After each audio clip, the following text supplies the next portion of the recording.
Okay, battery's on. I just checked on it and it's coming up pretty good, so I don't think the battery's done for, but I have to keep in mind that I put that in the Troopy in 2019 and I made a video about that, and I'll put a link to that in the description. What I wanted to do was, when I made the video yesterday, was I said that I'd made a video about the Troopy and the installation of the batteries in this cabinet behind me. But in that, I refer to a follow-up video which was never actually made, But I'll do a second video once I've made some more progress on this side, and possibly even after I put the cladding on here as well. So I thought, well, it's probably time that I do that 4 years on, because what I have established is that the batteries, which I put on the charger and have had running on the solar ever since, don't really hold the charge very well. So that under load they do run down very quickly, and I'll show you that in just a moment. So what I'll do is I'll go ahead and I'll make a video about the Fitout as it currently is, bearing in mind that I suppose with any vehicle like this, you're never ever really finished, because this was never finished, even though it's progressed a long way, as you can see from looking in this. If you did have a look at that earlier video made in 2019, there's still more to do, as there always is, I think, with anyone who's got a vehicle such as this.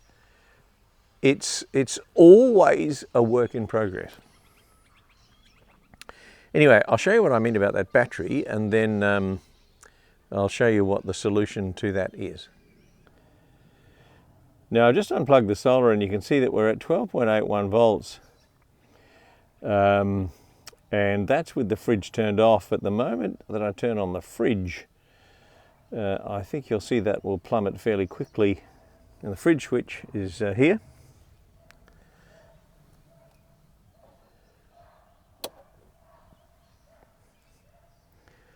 It's loading. And that will drop pretty quickly. I think you'll find, see, down to 12.44 instantly. And I think you'll find that before very long that'll drop down to, 12 volts. And at that point then the fridge will cut out, because it has the low voltage cutout on it to save killing the battery completely. But the batteries just don't hold any load. Anyway, these are the three batteries that I managed to score, which are a 12 volt 75 amp hour batteries, and coincidentally they're exactly the same, both in terms of capacity as well as size, identical in fact to the three original ones that were in there. So in theory they're going to fit straight in. We'll see how we go. Millie!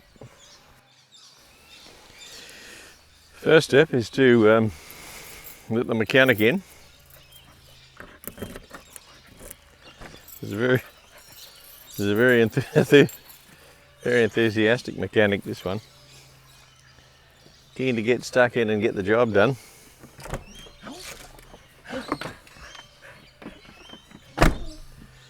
So it's just waiting for instructions.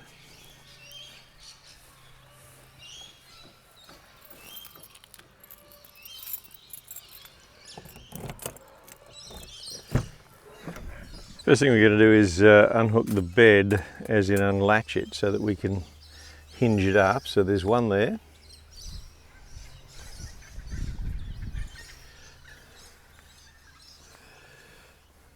One behind here. And two under there. You can see them there.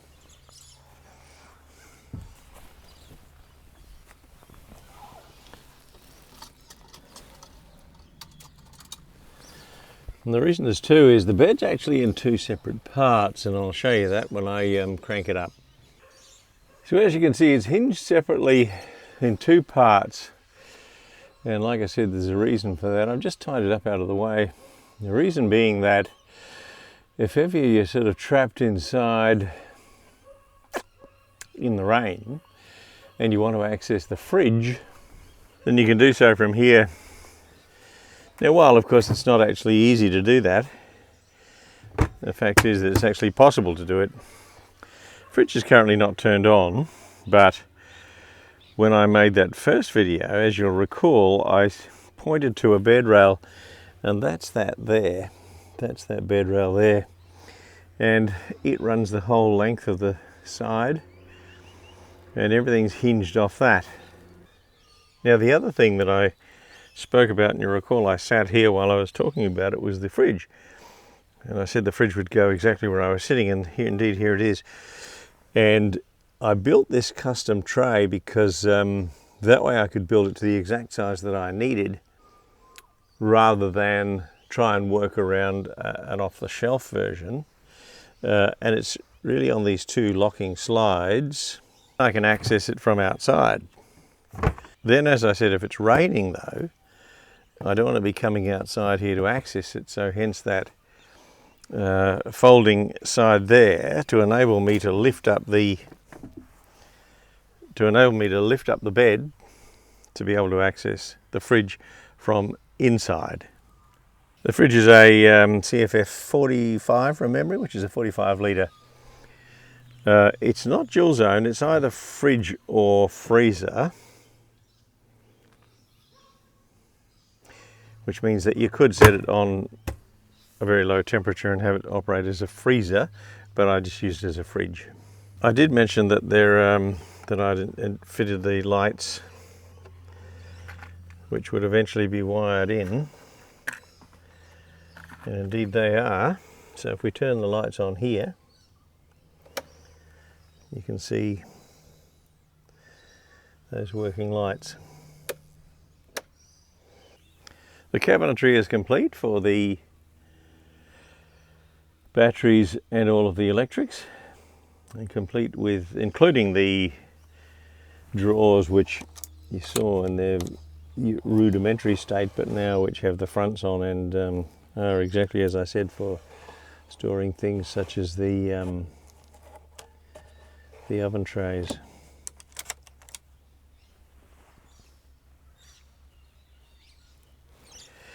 Now the other thing is the wiring. I indicated that the wiring which comes from the left hand side here over to the right hand side via the circuit breaker then comes into this box, and from here I can operate the water pump, those rear lights that we just saw, and that turn the fridge on and off. Here there is space for other switches should there be something else that I want to install, and there is cabling for other things, which is just hanging in the back there above the bed at present. You can see it at the back there, and right here.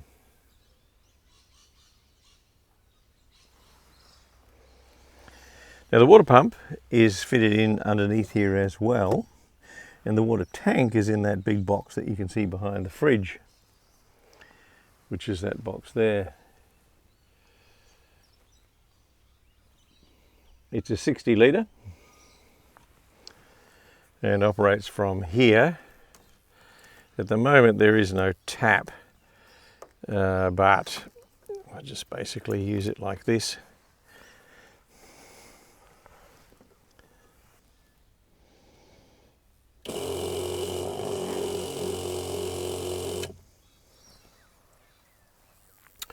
And it fills from here, and the hose that runs alongside the fill is the breather. The other thing worth mentioning too is, if you've seen the video I made called the bush test video way back, which was just really a kind of an experiment to see how I could make a video with some continuity, you will have noticed that there was a roof rack up here with lights on. Well, the wiring is still there, but the roof rack's gone, and the roof rack will be repurposed eventually, with these cables also being repurposed, seeing as that they do things like operate the rear lights, spotlights. Also the reverse beeper, which could be wired up then to operate a couple of reversing lights. So what we're going to do today is swap those batteries, and there's an isolating switch under the bonnet which I'll show you. Now this isolating switch here isolates the house battery from the start battery. Just push this and that's disconnected now the two batteries. So what we're going to do now is take these batteries out that are here and put those batteries in that I showed you the other day. So let's get stuck in and do that. So I mentioned a mistake I made was in custom building the cabinet for particular batteries, and the issue, as you can see now, has arisen in that while I've undone the batteries and can lift this off on this end here, because these are the bolts that are holding this on, I can't get it out from under here, as you can see, because there's not enough space here. So in order for that to happen, I'm going to have to pull off this back panel and lower those bolts so I can pull it out. Not a huge deal, but once again, the problems of custom building things according to sizes without recognizing at some point you may have to replace those batteries. So in the end, the only way to get this off really was to remove the front panel, the side panel, and then this crossbar which was in here. That's this one.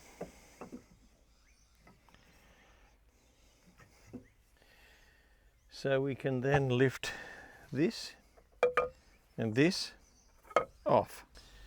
As you'll see in that first video, Troop Carrier Fit Out Part 1, there were 3 batteries and 1 failed, so all I did was relocate the good ones to each end and then put a block of wood in between to keep them separate. So it still provided 150 amp hours, which was adequate, but now I'm going to replace them with the 225, which is what was in there originally. So we'll just pull these out and then we'll drop the new ones in.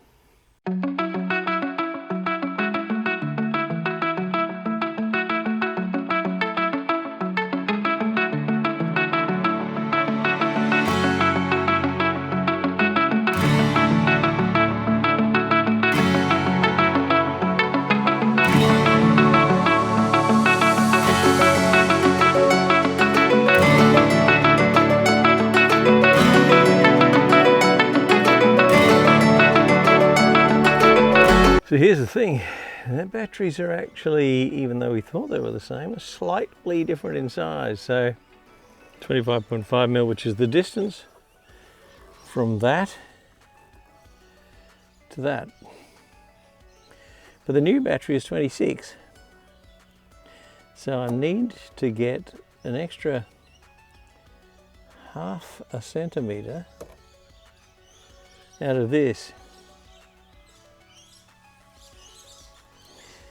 So what we're going to have to do is slowly dismantle it until we get to a point where we can actually widen widen this. This is where we got to. What we had to do basically was tear down this whole bottom section, or this top section on this end, the front end here, and then remove this, which was in here, and because it actually ran all the way through, we just had to cut it off there, and then shave it basically so that it's now a lot thinner than it was. So I believe that the battery's now going to go in, but I think the best thing to do is to put the batteries in now before I put this back in, and then see if that goes back on.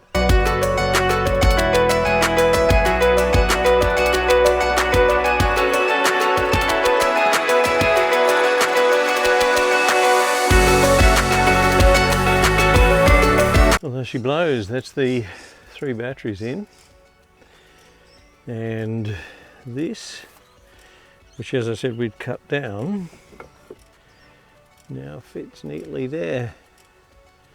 Now the top one, which will go in on top of that, as in this frame here, which goes in this way, will sit in there and snugly hold everything together, and then those 2 brackets will go across the top again. So let's start reassembling. And before we reassemble, what we will do is hook up the batteries to each other and to the system, and then see if we've got the appropriate voltage. Right, the batteries are all hooked up. We'll just do a check of voltage, and what I got there is 12.61 at the voltmeter. Let's go and check the readout on the car.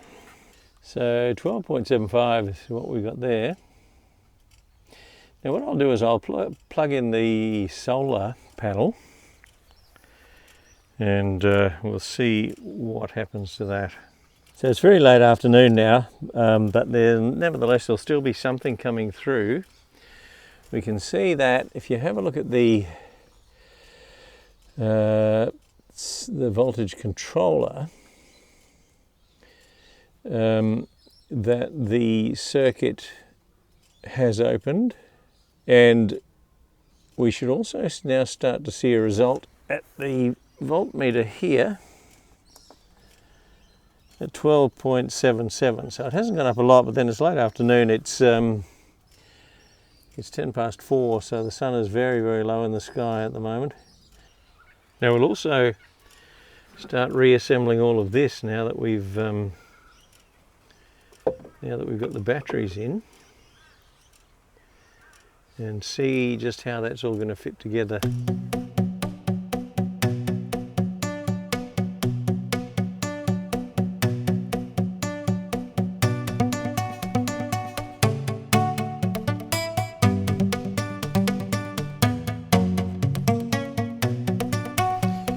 Yesterday we attempted to replace those batteries. I don't know about you, but we start off a job thinking, oh, this will be easy, this won't take long, and only to find in fact that it took us all day. As you know, the batteries were like a half a centimetre longer, which meant that they wouldn't quite fit in.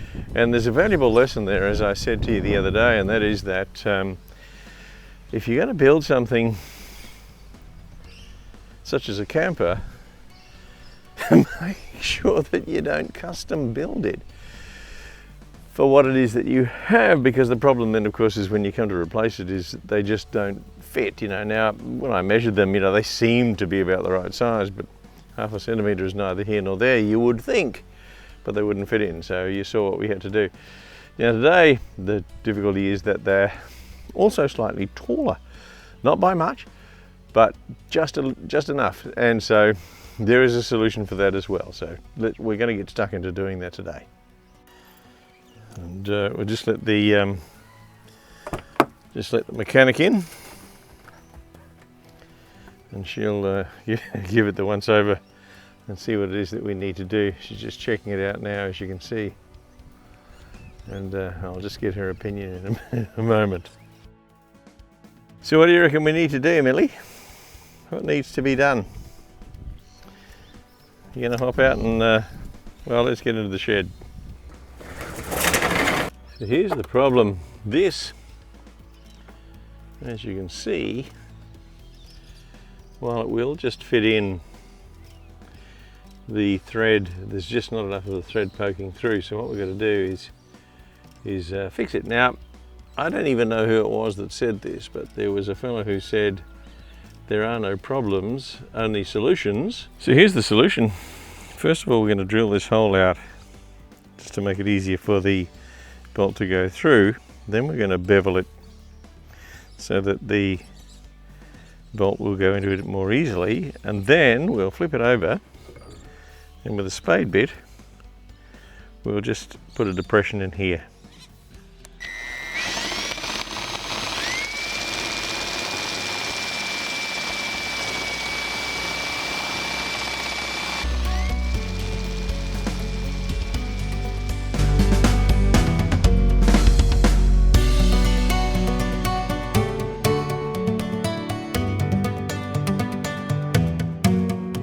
Now you can see what we've done is by putting a depression in there, we can now fit the washer and the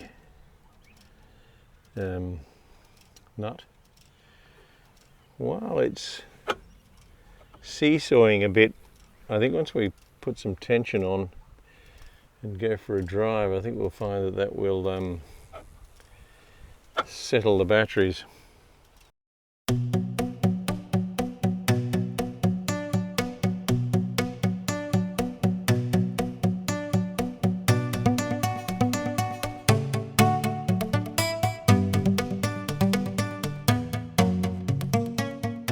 Now I mentioned the voltage controller or DC charger, solar controller, whatever you want to call it, because it's all of those things, in the first video, and it's the CTEK D250SA. And this has been running faultlessly for 4 years now in the car, and what I really like about it is the fact that it does a number of things. You know, one of which is acts as both a solar controller and a voltage controller from the alternator as well. Plus, of course, when the house batteries are fully charged, it also trickles back to the start battery, so that you're never going to end up with a flat start battery, even if you're camping for a prolonged period of, you know, a couple of weeks or whatever it might be. But one thing that it does show you, and of course normally this is invisible because the cover's on top, but that it shows where the charge is coming from. So at the moment you can see here the circuit is complete from the solar to the battery, and then when I start it up, you'll see that the alternator will also join in. And what I'm going to do is start her up, and then we're going to go for a bit of a short run to see if we can settle those batteries, and then we can retighten these clamps here on top before we reassemble everything. And now you can see now it's running, that the second circuit, that is from the alternator to battery, has also started up.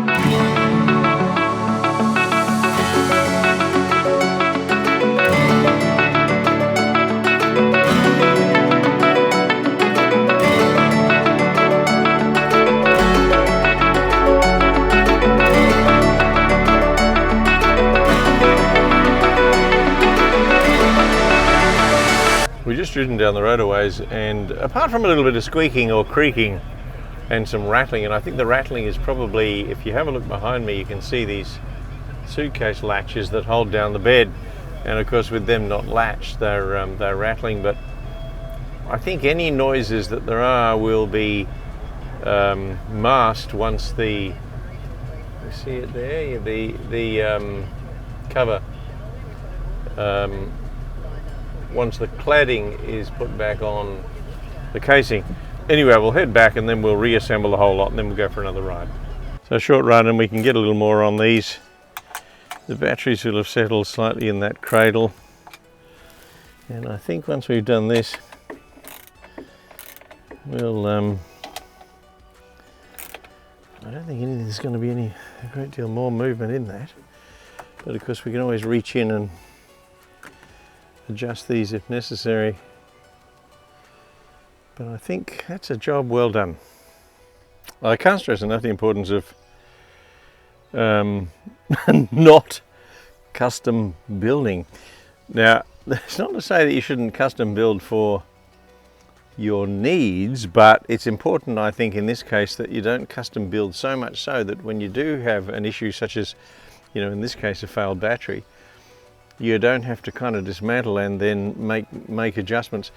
Now, the thing is that when I got the batteries, replacement batteries, you know, I asked the supplier to get the same size, and, you know, I measured them and they seemed as if they were, you know, on the surface about the same, but there was like a half a centimetre difference in terms of the length of them. So from here to here, and also in terms of height, which I mentioned, and in terms of the width. Now, it was only minor, but enough to make it a really, really tight squeeze. And so when I reassembled here, for example, and I'll show you here,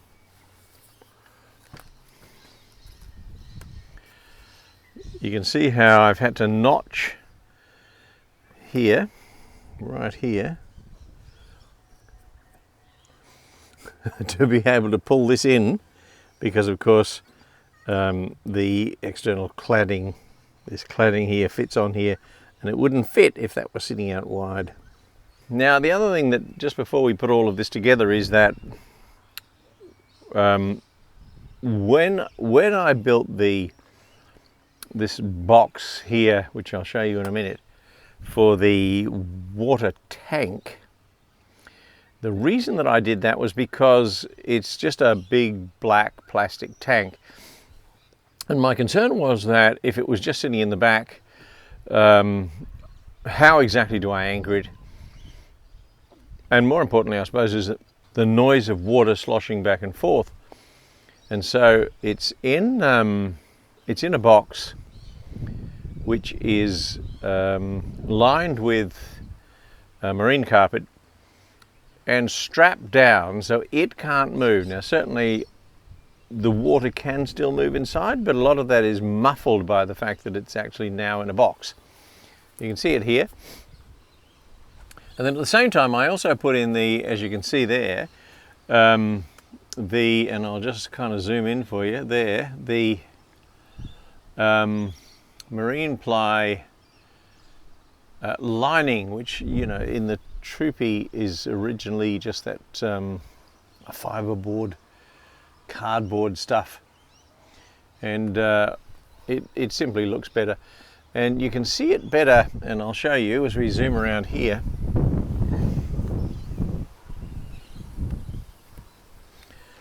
In here behind the fridge. This is the box. But in there, and that vent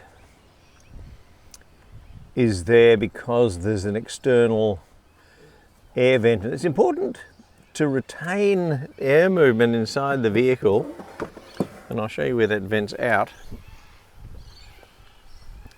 That vent's right here. It's important to retain air movement in the vehicle because if you're sleeping in it, for example, there's a lot of condensation will build up unless you have some way of moving air within. If all the windows are shut, you know, then these vent. There's also one on the other side, but of course that's concealed inside here, and so this whole cabinet is vented to the outside via that air vent. So we'll just finish off putting all of this back together again, and then we'll give you a wrap up.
So it's all together, and the last thing to do, of course, is to put the lids back on, which I've done, and then put this box in. I kind of expected that when I put the box in that it would sit a little high, because of course everything else is. So when we shut this, we see that that shuts okay, but it's pushed this up. And so of course when we try to shut this, what we will find is that, and shut it,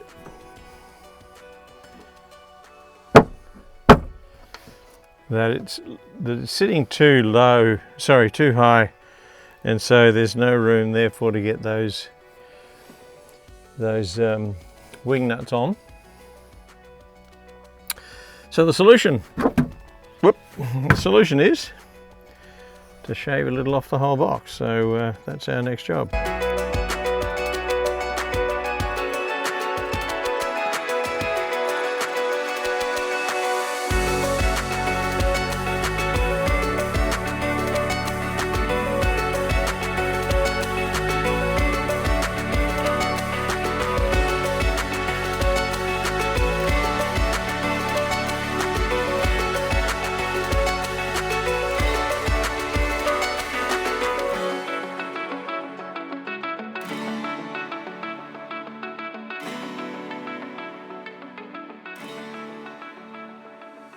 And there we go, we've shaved it off a centimetre off each end, as in a centimetre off the top all the way around. And all going well, that should shut, which it does, and this should shut, which it does.